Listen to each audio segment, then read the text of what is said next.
여러분 안녕하세요. 후스파파입니다. 오늘부터 몇 차례에 걸쳐서 우리 공인중개사 실무 얘기를 좀 해볼 건데요. 이번에는 가계약 그리고 가계약금에 대한 얘기를 좀 해보겠습니다. 사실 이 가계약에 대한 영상은요, 유튜브를 시작한 그 초창기 때 올린 적이 있어요. 좀 오래되기도 했고 그동안 좀 추가된 내용들도 있어서 이번에 가계약금 편을 다시 영상으로 리뉴얼 해봅니다. 자, 오늘은 첫 번째 영상인데요. 우선 우리 공인중개사가 꼭 알아야 하는 가계약에 대한 아주 기본적인 상식들을 살펴보고요. 이 가계약을 우리나라 법원은 어떻게 바라보는지, 어떤 시각으로 바라보고 분쟁이 생겼을 때 어떻게 판결을 하는지, 가계약을 진행하는 우리 공인중개사한테는 아주 중요한 내용이에요.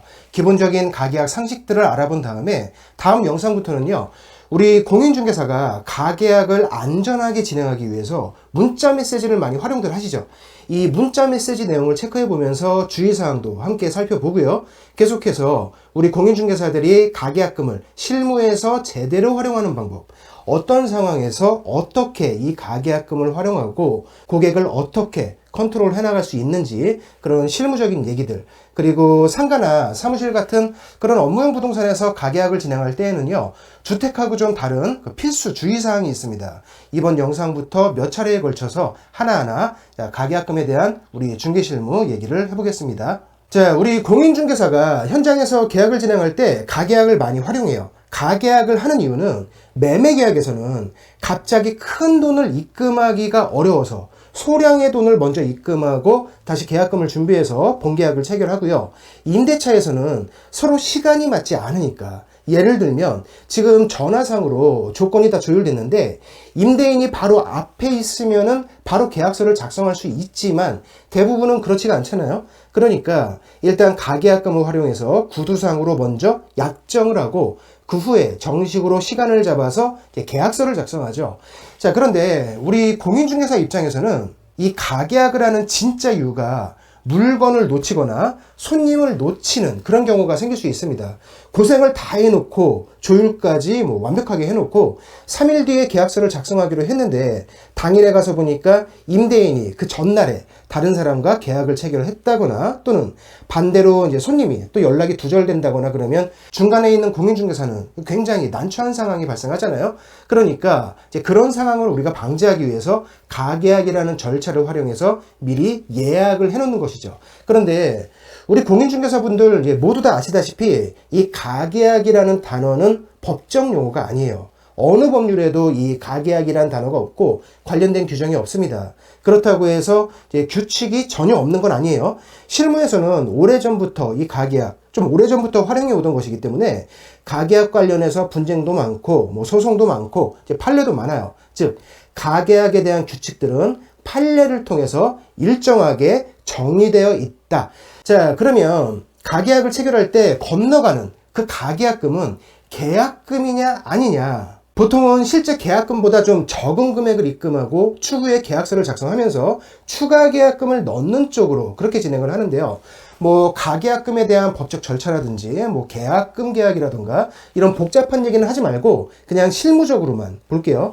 둘 중에 하나입니다. 첫째, 계약금 중 일부가 되거나, 둘째, 아무것도 아닌 돈이 되거나, 상황에 따라서 이렇게 둘 중 하나로 취급이 돼요. 계약금 중 일부라고 한다면 이제 파기 시에 돌려받지 못하거나 배액배상 문제가 생길 테고요. 아무것도 아닌 돈이다. 그러면 파기 시에 그냥 반환되고 끝나는 돈이 되겠죠. 그러면 어떨 때 계약금 중 일부가 되고 어떨 때 이제 아무것도 아닌 돈이 되는지 그 기준을 알아야겠죠. 그거는 그 가계약이 유효한 계약으로 인정을 받느냐 그렇지 않느냐, 여기에 따라서 달라집니다. 자, 초반에 말씀드린 것처럼 가계약은 법률에 정해진 것이 아니다 보니까 민법이 계약과 관련된 규정을 상당수 준용하고요. 또 유효한 계약인지 아닌지 그걸 판단하는 기준이 판례를 통해서 정립되어 있어요. 가계약이 유효한 계약으로 인정받으려면 판례상 지금 보시는 세 가지 조건이 갖춰져야 합니다. 첫 번째로는 물건이 정확하게 특정돼야 합니다. 예를 들어서 간혹 가다가 땡땡 아파트에 전세 3억 원짜리 물건 나오면 그 물건을 좀 잡아주세요. 임차인이 이렇게 얘기하면서 공인중개사에게 가계약금을 미리 맡겨놓는 경우도 제 실무에서는 가끔 있어요. 이런 경우에는 물건이 특정된 것이 아니죠. 101동 901호 또는 뭐 삼성동 11번지 201호 이렇게 정확하게 물건이 특정되어야 합니다.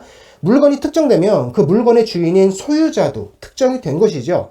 임차인이 누구인지는 이미 특정이 되어 있으니까 물건이 특정되면 상대방까지 특정이 되는 거예요. 두 번째는 대금이 확정되어야 합니다. 매매라면 매매가 얼마, 전세라면 전세가 얼마, 월세라면 보증금 얼마에 월차임 얼마 이렇게 금액이 정확하게 특정되어야 하고요.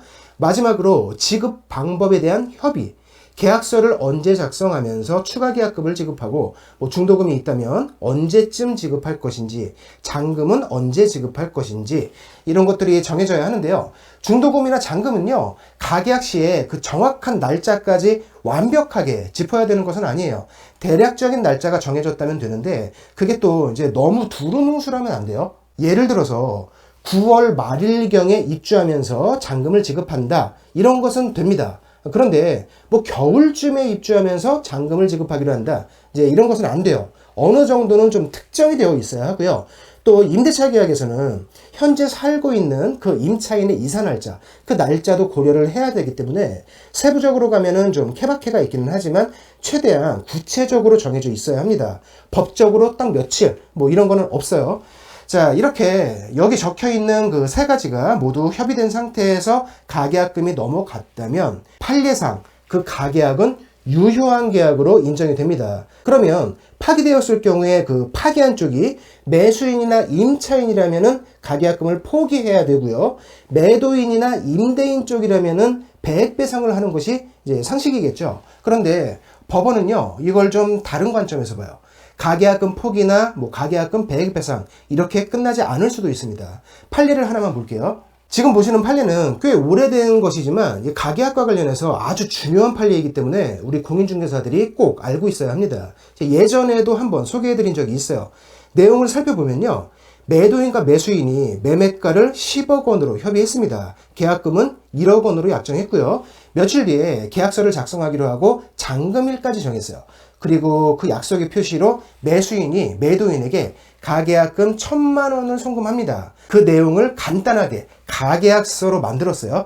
자, 그런데 며칠 뒤에 매수인이 본계약을 안 하겠다고 합니다. 그러면서 가계약금 1,000만 원을 본인이 그냥 포기하겠다고 매도인에게 통보해요. 하지만 매도인은 파기는 매수인 자유지만 9,000만 원을 추가로 지급하라고 요구를 합니다. 매수인이 거절했고 이게 소송으로 이어졌어요. 쟁점은 이거죠. 가계약금 1,000만 원이 건너간 상태에서 매수인이 이 가계약을 파기했을 때 이미 넘어간 그 1,000만 원만 포기하면 되느냐, 아니면 매도인의 주장처럼 계약금으로 약정했던 그 1억 원을 다 채워줘야 하느냐, 이게 쟁점인데요. 법원의 판단을 보겠습니다. 매수인은 매도인에게 9,000만 원을 추가로 지급하라. 법원은 이렇게 판단했어요. 자, 이유는 무엇이냐? 조금 전에 봤던 그 세 가지. 물건과 상대방이 특정되었고 대금이 확정되었고 지급 방법에 대한 협의가 끝났다면 해당 가계약은 유효하게 성립된 계약이다 라는 거예요. 자, 그러면 유효하게 성립된 계약을 매수인이 일방적으로 파기한 것이잖아요. 해약금에 대한 문제가 발생하는 건데, 계약이 파기됐을 때 당사자 간에 해약금에 대한 다른 약정이 없었다면 계약금은 해약금으로 봅니다. 즉 계약금이 곧 해약금이라는 건데요. 방금 전에 그 상황에서 계약금으로 약정했던 금액이 얼마였죠? 이미 건너간 1,000만 원이 아니죠. 계약금으로 약정했던 금액은 1억 원이었어요. 그리고 그 중에서 일부인 1,000만 원만 미리 건너갔던 겁니다. 때문에 9,000만 원을 추가로 지급하라는 판결이 나온 것이에요. 정리하면요, 해당 가계약은 유효한 계약이고, 유효한 계약에서 해약금에 대한 다른 약정이 없었다면 계약금으로 약정한 금액이 해약금이 되기 때문에 매수인은 이미 건너간 가계약금 1,000만 원 외에 9,000만 원을 추가로 지급하며 계약을 파기해야 한다는 것입니다. 여하튼 당시 이 매도인은 법을 아주 잘 아는 사람이었겠죠. 만약에 매수인이 지금 이 상황을 방지하려면 어떻게 했어야 할까요? 해약금에 대해서 다른 약정을 했었다면 이 상황을 방지할 수가 있었겠죠. 가계약서를 작성했을 당시에 이런 특약을 넣었으면 됩니다. 파기 시의 해약금은 가계약금으로 한다, 또는 파기 시의 해약금은 1,000만 원으로 한다. 가계약을 할 당시에 해약금에 대해서 이런 특약을 넣었다면 이 특약이 우선입니다. 그럼 계약을 파기하면서 이미 그 입금했었던 그 1,000만 원만 포기하고 추가로 9천만 원은 손해보지 않았을 텐데 매수인은 그걸 몰랐던 거예요. 자, 그런데 최근 몇 년 사이에 임대차 계약에서 좀 다른 판결이 있어요. 그걸 지금 보면 내용이 좀 어그러지니까 그 내용은 다음 영상에서 추가로 살펴보고요. 오늘의 핵심 내용만 다시 정리하면 가계약은 법정 용어가 아니다. 하지만 계약 현장에서 많이 활용하는 방식이고요. 또 그만큼 다툼도 굉장히 많이 생기기 때문에 일정한 규칙이 판례로 정립되어 있다. 가계약이 유효한 계약으로 인정되려면 판례상 3가지 조건이 갖춰져야 하는데요.